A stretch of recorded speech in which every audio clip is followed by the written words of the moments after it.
Друзья, всем привет! Что же, наконец-то пришло то самое крупное обновление HyperOS 2 для глобальной прошивки. В этом видеоролике я вам покажу, что же поменялось за все это время, сколько разработчики это обещали, что в принципе дошло до глобальной прошивки и стоит ли обновляться. Потому присаживайтесь поудобнее и мы с вами начинаем.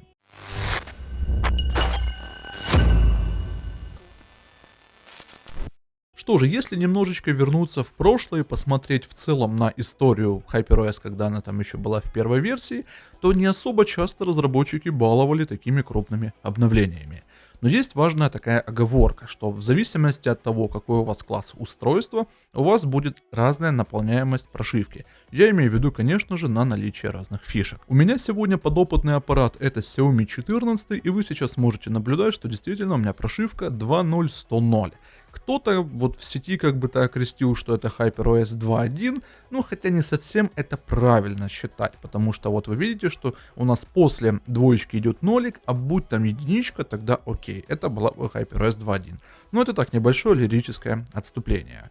Получается, в этом обновлении нас, во-первых, разработчики балуют именно наполнением списка изменений. Обычно они пишут там всякую ересь или просто там они указывают, что обновился патч и тому подобное. Здесь же нас, во-первых, встречает информация о том, что у нас добавляется новый стиль фонарика и его регулировка соответственно. Далее изменяются у нас системные анимации. Дальше, конечно же, сама система обновлена до последнего патча безопасности от февраля месяца. Для рабочего стола добавляются сетки и ускорение игр. Панель управления у нас становится куда более производительной. Ну и плюс там появляются соответствующие фишки. Что же, давайте более детально и внимательно это все рассматривать. Да, вы мне можете сейчас в комментариях написать, что вот ты нам показываешь все на примере флагмана. Возьми там, допустим, смартфон Poco X6 Pro или возьми там Redmi Note 13, и там такого не будет. Как бы то, друзья, я на этом отдельно останавливался и уже ранее рассказывал, что все самые крутые фишки и наличие вообще всего спектра новинок, конечно же, изначально будет присылаться для флагманов.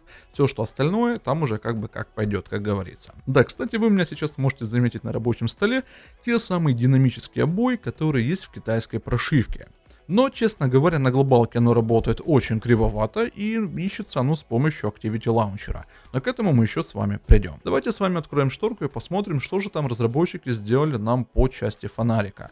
Получается, мы на него зажимаем, и у нас проявляется новое меню, ну или же его новая страница активации. Как и обычно, вы можете нажать для того, чтобы его активировать, или же вы можете потянуть за вот этот ползунок, и у вас фонарик активируется автоматически. Да, это очень удобно, и, как вы понимаете, откуда это было взято, да, именно с той самой операционной системы. Но опять же, взято не взято, это удобно. И вам теперь не придется там, допустим, мириться с тем, что у вас по умолчанию слишком ярко светит фонарик. Опять же, друзья, в зависимости от аппарата у вас либо будет такая регулировка, либо же не будет. Как только мы фонарик, допустим, с вами активировали, у нас с вами в уведомлениях появляется новый стиль того, что у нас фонарик действительно активирован. Согласитесь, это удобно, а также интересно. Следующая история у нас с вами будет касаться рабочего стола. Разработчики заявляют, что у нас для рабочего стола добавляются новые сетки. Ну и справедливости ради, об этом я вам уже рассказывал, как, наверное, месяца полтора или же два. И многие в комментариях мне также пишут, что вот, я не буду устанавливать это обновление, оно неофициальное, я лучше подожду, пока оно придет. И вот как бы то посмотрите, лишь только спустя 2 месяца это доходит до глобальной прошивки. А ведь можно было просто поставить с помощью обычного APK-файла всю эту историю и получить уже сегодня те самые обновленные вариации сетки рабочего стола. И да, я считаю, что это очень удобно. Помимо этого, еще для рабочего стола, если мы зайдем с вами в раздел виджеты, добавляется следующая история. Это, кстати, было относительно недавно сделано. Если раньше в этом разделе у нас были лишь только стоковые приложения и их виджеты, с недавних обновлений сюда нам еще заводят и сторонние приложения. В частности, есть тот же виджет для Spotify, и это очень удобно. Потому, кто этим еще не воспользовался, рекомендую это сделать. Но мы с вами следуем далее. Что же еще интересного разработчики нам тут с вами меняют? Если зайдем в раздел персонализация, я лично надеялся, что Xiaomi 14 добавят динамические обои.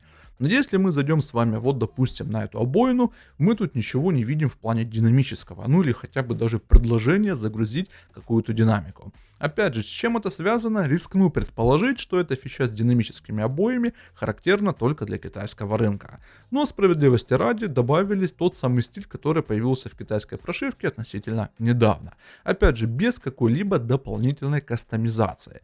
Да, к сожалению, это у нас так.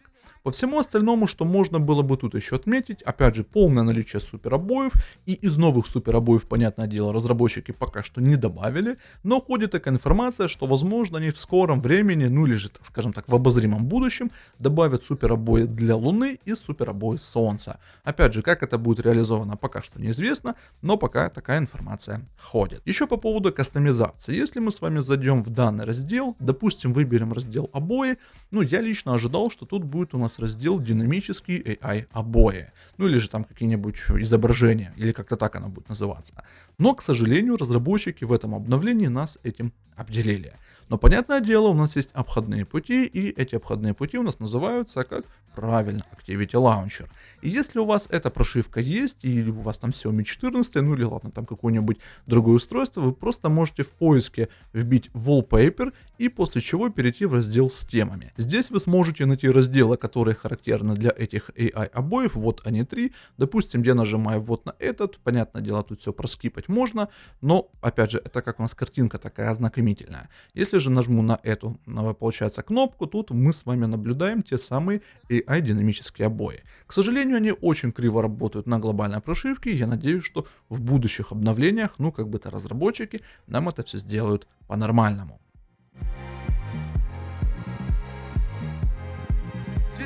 Вас еще заинтересует вопрос, что же там с Game Turbo, ведь об этом также было указано, и что же тут нового все-таки нам добавили. И добавляют нам то, что я постоянно рассказываю, это улучшенная настройка производительности.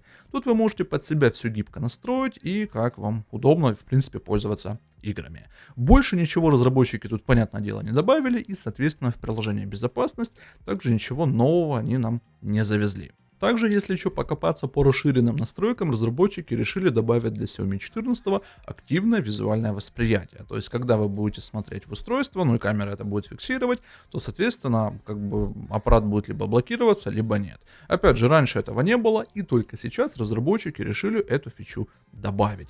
Насколько она приживется, в принципе, у обычного пользователя, мне сложно сказать, но, опять же, раз они это добавили, значит, у них есть понимание того, что как бы это необходимо для комфортного использования.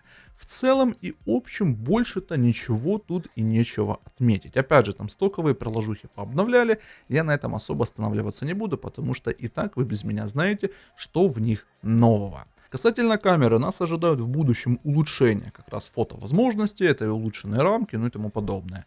На сегодняшний же день, к сожалению, пока что ничего сверхнового здесь нет, за исключением такой опции, как пользовательские фотографические пресеты. То есть, если вы знаете там знакомого фотографа, который круто фотографирует с помощью смартфона, он может с вами поделиться этими пресетами. Но опять же, если у него Xiaomi 14 или Xiaomi 14 Ultra. На других устройствах, к сожалению, данная фича не работает.